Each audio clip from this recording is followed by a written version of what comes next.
All right, welcome back, everybody, to the Financial Advisors Workshop. This is the show where we go all around the country looking for uh, professionals in our industry who are doing really unique, really high quality work for their clients. And we have a gentleman with us today from Kansas, Yeah. over the this, and his name is Greg Shepard. And Greg has some interesting things going on. Greg, welcome to the Financial Advisor Workshop. Yeah, Brian, great to be here. Thanks for the introduction. I'm excited to see where this conversation is going to take us. Well, good. Well, Greg, there's a lot going on in Kansas. You and I talked earlier about how there's tons of financial advisors, and it's like a hotbed of activity in our business. And you are building a practice, doing a lot of innovating things. So you talked about 4 different silos that you have. Let's talk a little bit about your practice and how that all works. Yeah, sure. I'll try to unpack this as cohesively and intelligently as I can. So we're in the Kansas City area. I've been doing this. I'm 47 years old. I've been doing this for over 20 years. My father currently owns the firm. He's owned it since 1998. The reason that's important is the firm, the entity, was pretty much set up about as archaic as you can think, where we have 4 different solo practices, each doing there's one practice as a DBA, but again, all under one RIA, but we each own our own book of business. So it's a little unique in that fashion. I've been screaming from the rooftops for years to try to corral this firm together, unsuccessfully, mind you. And come January 1 of 2025, I'm going to have the opportunity to buy the business from my father, which, if you know this industry, that the RIA itself really isn't worth much when you have 4 solo practices. So buying a firm isn't a monetary issue. It's an issue of logistics and getting compliance. Brian, the complexities of compliance with 4 solo practices, I wouldn't wish it upon anybody in the RIA space. So you're going to buy these firms then? You're going to buy all these practices and put them together? Yeah. Gosh, we don't have enough time to get into all that. So I think what's going to happen is there's one advisor out in Western Kansas. He's going to go on his merry way. Nothing contentious, but he's a pretty good sized advisor. He's got about 100 million. Okay. By the way, the RIA in and of itself has about 300 million. I personally, my book of business, I'm somewhere around the north of 80 million. So we have 2 other advisors. Like I said, one out in Western Kansas, one me, and the other 2 advisors. My father's 73. He's in Arizona right now playing golf, so he's looking to ride off into the sunset pretty soon. The other one's 77 years old. So we're going to see how we can transition his book under the RIA as well, in a more uniform fashion. Mm-hmm. Excellent. So once you do all this is kind of an evolutionary year. What is your plan then? Once you put whatever you can put together, you put it together, then what's your plan from there? Keep growing? Keep growing.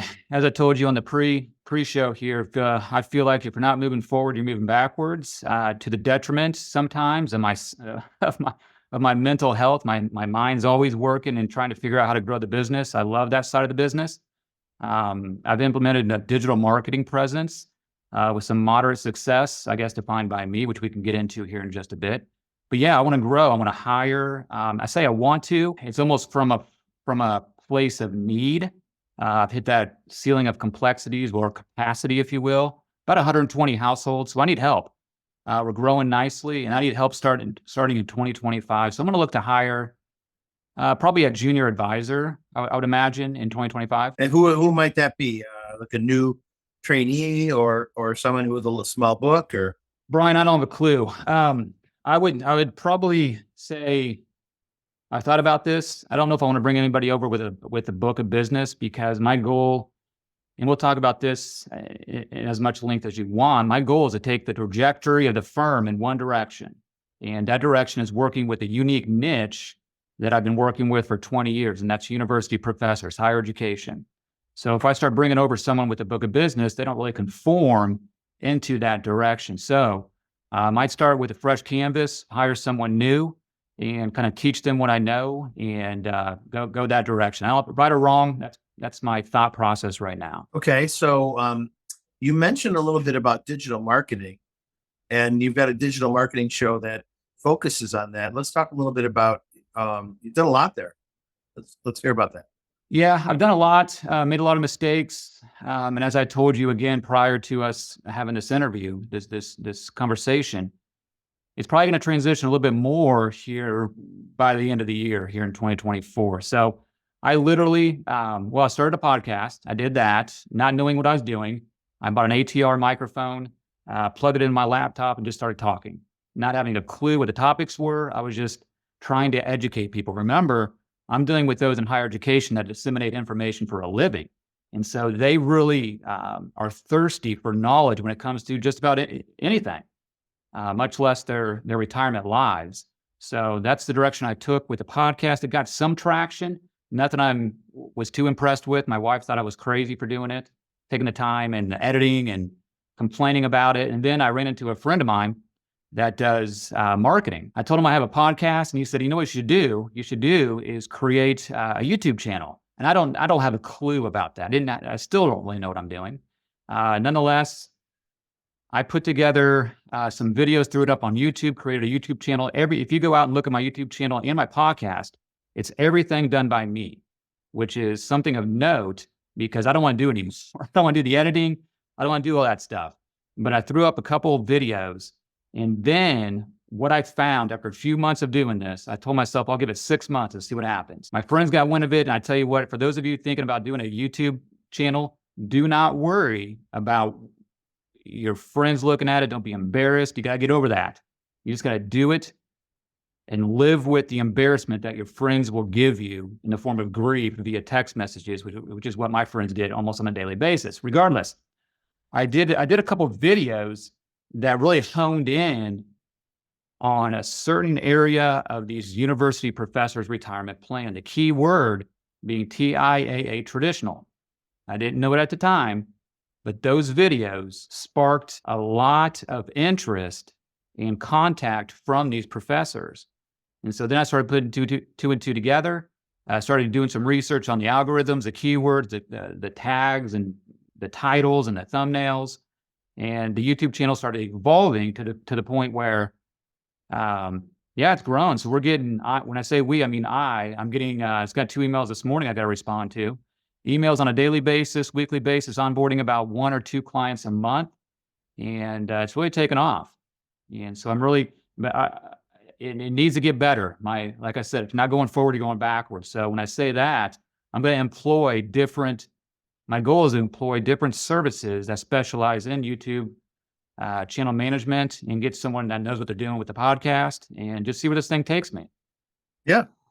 So you brought in about 5 million in assets last year, and then you think it might double this year, right? Yeah, solely from YouTube. That's solely from YouTube. On the firm itself, my little RIA, just me personally, we're growing double digits each year on net revenue, bottom line. But the YouTube alone brought in roughly 5 million of new assets. And of course, that's recurring revenue right there. So far this year, we're 2 months into the year. If the trajectory stays the same, I'll be looking to double that this year. And I have no reasons to believe that it won't. So it's going well. It's a nice surprise. So it is. And so my question is, why do you think it's working? What is it about the TIAA craft world? Yeah. That's lighting up to what you're doing? Yeah, great question. You know the old adage, you don't know what you don't know. And that is so true when it comes to TIAA traditional. These folks in higher education, it's a great niche to have. I've loved it for 20 years. They're so wrapped up in what they do for a living in a good way. I mean, they're educating right at the higher education level. They're so wrapped up in history or whatever department they're in, they tend to not focus or pay attention at all to the retirement savings. And by the way, those in higher education are notorious for saving money. It's not uncommon to have a professor. They typically stick in that career. They'll be there for 30 years and have a couple $1 million wrapped up in TIAA. Once they're close to retirement, they'll start getting on the phone with TIAA and trying to figure out their plan. Then they get wind of the TIAA traditional and the illiquidity aspects of TIAA traditional that they didn't have a clue about. again, I'll go back to the old adage, you don't know what you don't know. And then they start Googling all the nuances, strategies with TI traditional, and they come across me.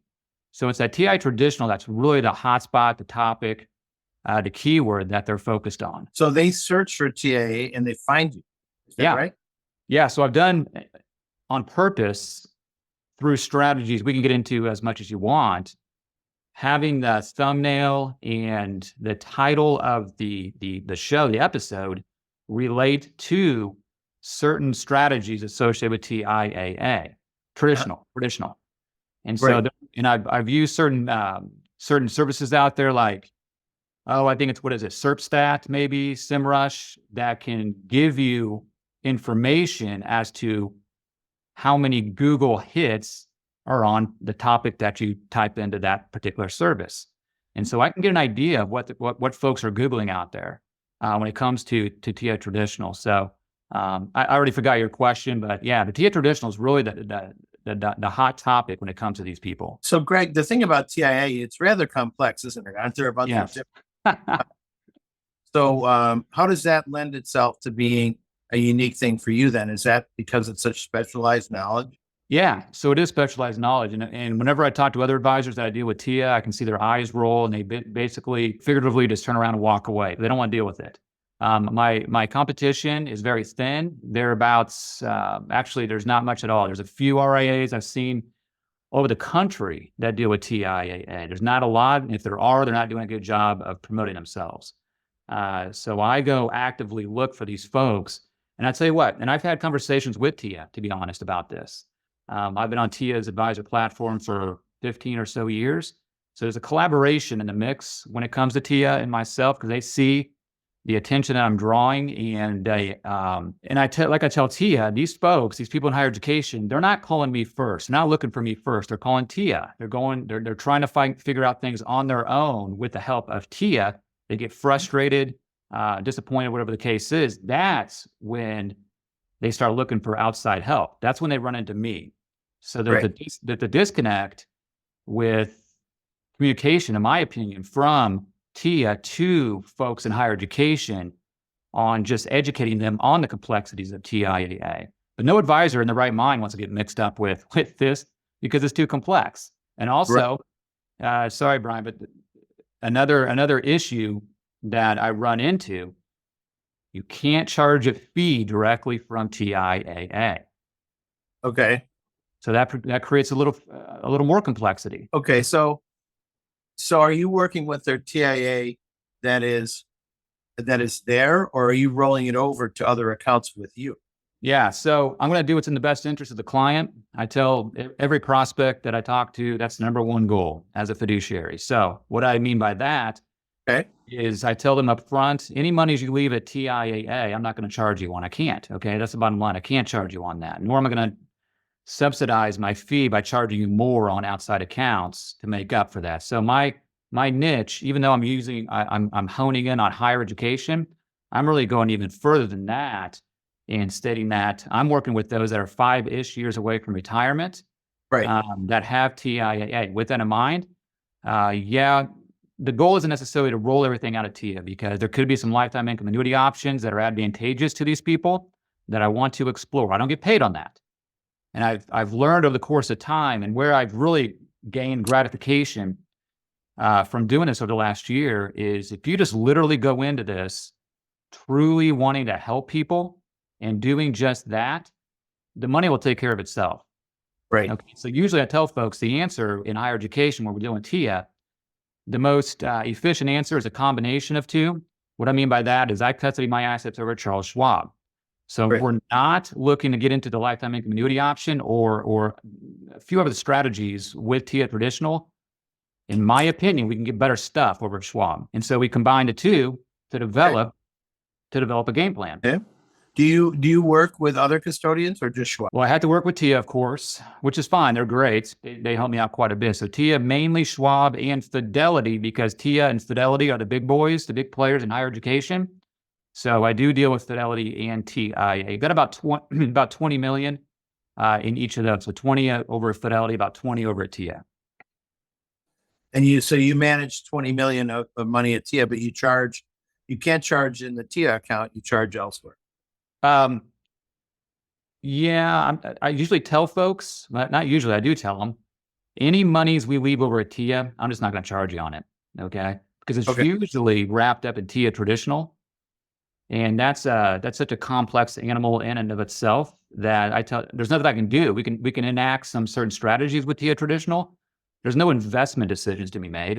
It's just initiating the game plan, and then it's irrevocable. It's just done. Right. So a lot of that 20 million is going to be wrapped up in TIAA traditional. Okay.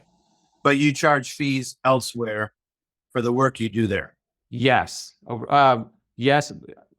Let me kind of explain that a little bit. So if a client has $1 million, and we're going to initiate a lifetime income annuity option of, 300,000, something like that, thereabouts, we got $700,000 to play with, quote unquote. So typically we're going to roll that over to an IRA, get into income producing investments, and I'm going to charge them a fee on that 700, not the 300 over at TIAA. Very good. Yeah. And the truth is somewhere in the middle. It's never as easy and clean as that. But you feel the 300 is still part of your universe, even though it's not with you. Right. 100%. Yeah. We're still, having discussions about it, still incorporated in the plan. But I just don't charge on it. I'm not looking to nickel and dime folks. We're too established, doing too well. I'm not looking to nickel and dime folks. Right. Well, good. So then once you establish a relationship so where does the relationship often go? Does it expand from there? You mean from the client? TIAA, gateway, if you will. Well, you're talking about the TIAA platform from TIAA or the actual client of themselves? Or the actual client. Yeah. Are there other does it expand to other Well, assets? So let's also, I'll preface a little bit more with stating that the folks that are contacting me have already contacted TIAA. So there's a point of contention there. There's a point of frustration. So there's kind of one or two folks when they come to me, ones that are just done with TIAA. They're fed up. They don't want to deal with them anymore. So they want to liquidate as quickly as possible. And there's a lot of different strategies you can enact, unbeknownst to the participant themselves. Okay. They don't know about this stuff. So there's that kind of client that just wants to liquidate and roll it over to Schwab as quick as possible. And most folks want that lifetime income annuity option, which is great, which is fine. The rates right now are really attractive. And so we're looking to combo that game plan and introduce strategies that these folks don't.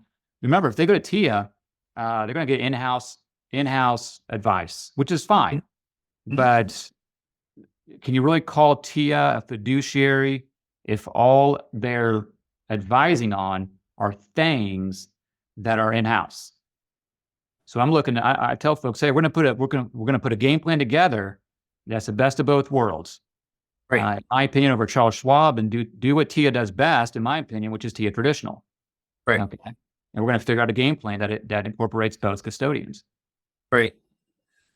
So TIAA is not really a fiduciary because they're self-managing programs. So you bring the fiduciary level to that relationship, and then you can advise on the money that's at TIAA as well as part of the whole program. Correct. Yeah. I want to be careful. I have a really good relationship with TIAA, and they're great folks over there. But and this goes for any vendor. Whether you call Fidelity, whether you call Schwab, whether you call TIAA, and this is more maybe a philosophical question than an actual literal definition of fiduciary.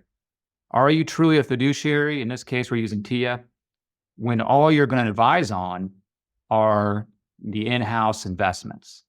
Right. Okay.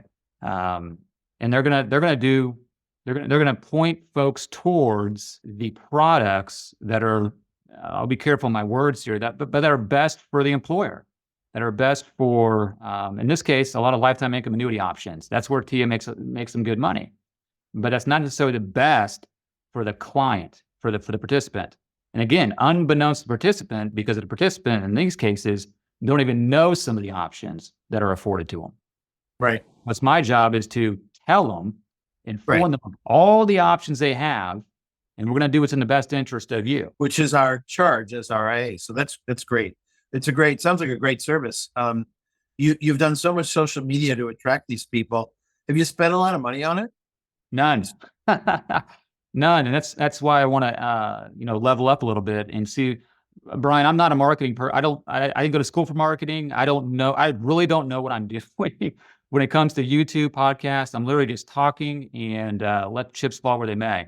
So I'm going to start employing professionals in that regard to help me out. But I'll never lose sight of the fact that, and I'm going to be very straightforward with these folks, that my number one purpose and goal is to educate folks. I've found over the course of time that if you just educate people on whatever it is you're doing in this industry, and by the way, this industry, we're going off of tangents here, it's so commoditized that, we're in Overland Park here, Kansas City. There's probably 30 different RIAs within 5 miles down College Boulevard here. And the reason I say that is that RIA over there, that RIA over there, if they custody at Schwab or Fidelity, they're going to be able to offer the same things, low-cost ETFs, stocks, obviously, low-cost mutual funds if they're going that route. Same thing what I can offer. So if you're going to make it in this industry going forward, I've seen the evolution of the RIA industry. I'm telling you, in my opinion, you've got to hone in on a real niche, because your creative plannings, your mariners, your fishers, these are the big boys that are going to wipe you out, because the cost associated with these smaller RIAs is getting bigger and bigger. And the complexities with compliance is becoming more complex day by day. And again, I went off on a tangent. I can't remember what you asked me. So no, that's good. So very little cost, maybe your time. So maybe you calculate that, but but you've gotten some good revenue in the first year, to the tune of about 35,000 in revenue, something like that, right? Yeah. So I had no idea that was coming. That was a nice surprise. So I figure I don't really necessarily, I hate to use this word, need that money. So what I'll do is just take that money, what I earned the first year, and that's kind of my budget. For 2024, I'll probably spend a lot more than that, because I think some of these, especially on the podcast side, I've learned the cost can be pretty exorbitant. So we'll see on that in that regard. But I'll probably end up spending more than that for social media stuff in 2024 and going into 2025. Yes. Interesting. Very good. And you think this year will be even better than last year? 100%. So far, so good. Yeah. So I'm looking to double that revenue this year. And, again, I'll just keep dumping it back in and reinvesting back into the company in the form of social media, because I think that's the future when it comes to building a practice. The days are gone of what I used to do.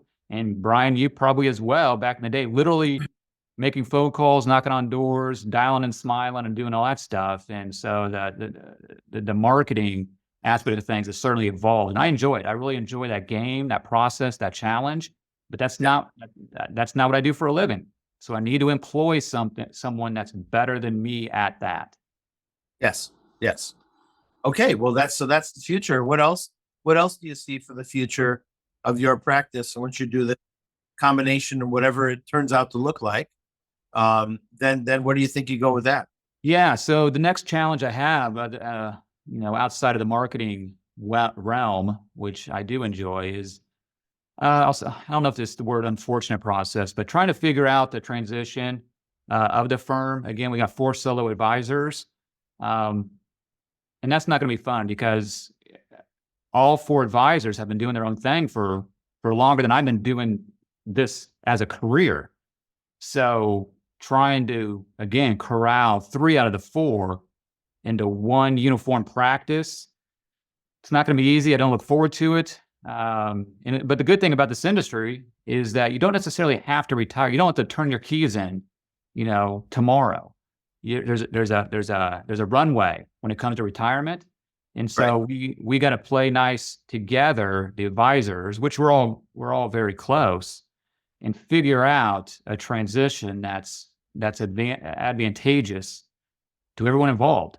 I don't know if I don't know what that looks like, to be honest. It's a little more complex than what I'll share with you here. Okay. And your dad, is he going to retire then when this all combines? Depends on what week you talk to him. I think I talked to him before we had this discussion. And just due to compliance, I mean, he's the owner, he's the chief compliance officer right now. Right. He's ready to retire tomorrow, but I'll talk next week. And he'll be, well, why would I retire? I'm playing golf 3 days a week, and I love working with my clients. So there's no reason for him to retire. I tell you what, he's going to have a pretty sweet exit deal, because obviously I'm his son. So I'm going to afford him that. He's afforded me this career and this lifestyle. So I'm going to give back to him in that regard. So he's got a pretty sweet deal coming up. Sounds like it. Well, good. Well, Greg, this is really interesting. You're right, kind of in the thick of a growth phase, combination phase. You're trying some new things. You're getting some really good results, and you have a niche. This is all really exciting stuff because a lot of advisors need that kind of direction, and you're kind of creating your own direction and showing us how you've done it and how the success and the failures and all the things. It's really great, and that's what this financial advice workshop is all about. So it's really been a great interview. Greg, about 300 people are going to see this in the next month, and maybe about 1,000 of our brethren over the next year. So you really have the stage here to talk to a lot of people about the industry. You've been around for 20 years now, which is more than average as far as financial advisors. Seen a lot of things. Is there any kind of general message that you'd like to send the folks in our industry about success in our industry? Yeah, absolutely. And, I've kind of thought about this more from a philosophical point of view over the last year. And like I said, or like you mentioned, I've been doing this a long time. And as I've evolved in my career and just, again, kind of in life, I have found more satisfaction, gratification when it comes to educating people that need help. I can't emphasize this enough. And if you had told me this 5 years ago, it just, my eyes would have rolled, and I was just trying to figure out how to grow. I was more focused on how to grow the business. But over the last year, I have learned, again, 22, 23 years into this, when I educate folks more than I've ever done before, sole purpose is to educate folks on how to better their retirement lives, the money will take care of itself. So don't focus on growth for the purpose of growing your pocketbook or your bank account. Focus on growth with the purpose of educating, and that bank account will take care of itself. If that's your end goal, you're in it for the wrong reason, and you're not going to succeed. You need to hone in on helping people, and they'll reward you. And then you're rewarded for your good work. Absolutely, 100%. That's a great mindset for a fiduciary. And I'm sure that any regulator that sees this is going to be very happy to hear you say I hope. that. Cross my fingers. That's great, Greg. Well, thank you.